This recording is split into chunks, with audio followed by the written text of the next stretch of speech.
इस बीच आरजू, आजकल social media का पूरा जमाना है, वहां पे हर छोटी छोटी चीज ऑब्जर्व होती है और आपसे बेहतर वो कौन समझ सकता है।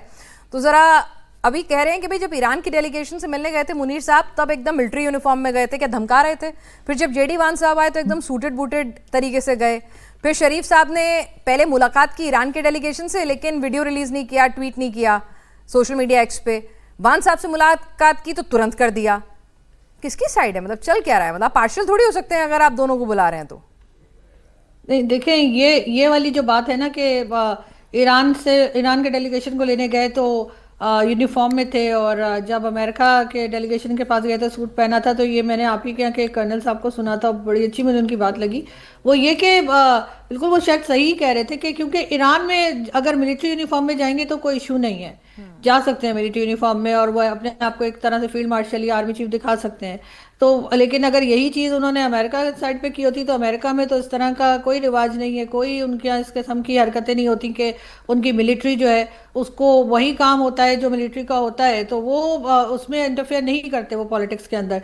शायद इस वजह से वो सूट पहन कर गए ये बताने के लिए कि जी मिलिट्री यूनिफॉर्म नहीं पहनेंगे। अव्वल तो उनको जाना ही नहीं चाहिए था। अगर कोई मुझसे कहता तो मैं कहती भाई इनको जाने की क्या जरूरत है। अब लंच पे भी तो ट्रम्प साहब ने उन्हें ही बुलाया था ना।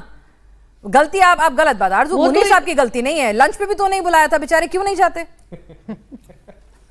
अब ये देखें ना कि आप पाकिस्तान बनने से लेकर आज तक अमेरिका ने तो हमेशा ही पाकिस्तान की मिलिट्री एस्टेब्लिशमेंट को सपोर्ट किया है। हाँ। अगर अमेरिका ने सपोर्ट ना किया होता तो इतनी बार हमारे यहाँ तो मिलिट्री की हुकूमत ना रहती।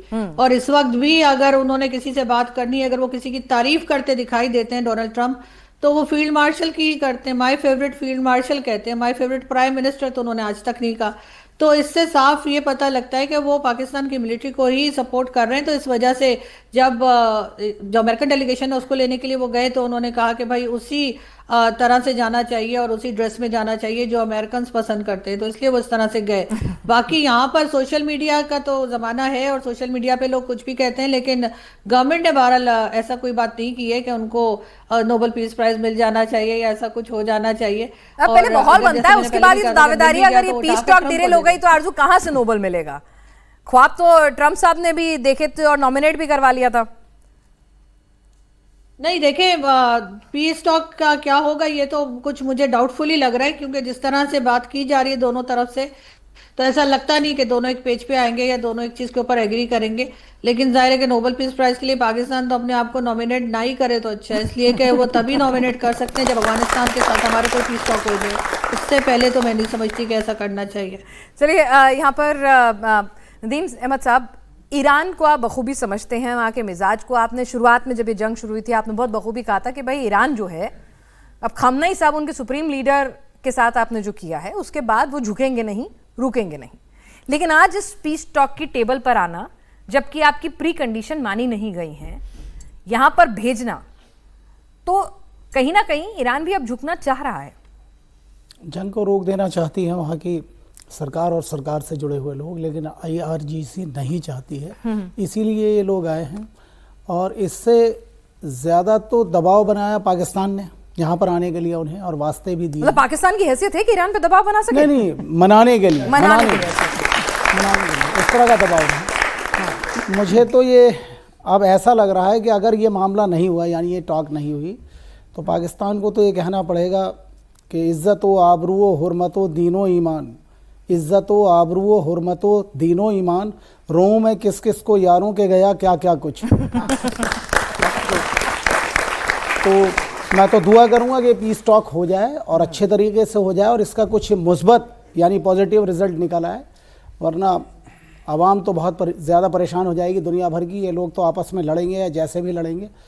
और इज़राइल यहाँ पर नहीं आया। मैडम, मैं एक सवाल को बहुत दिन से सोच रहा हूँ और मैं आपके सामने पेश भी कर देना चाहता हूँ कि कैसा कानून है वहाँ का कि एक आदमी जो मुजरिम है या मुलजिम है, इन दोनों के बीच की कड़ियाँ, मैं नेतन्याहू की बात कर रहा हूँ, उसके ऊपर केस भी चल रहा है और उसे प्राइम मिनिस्टर बनाकर रखा है।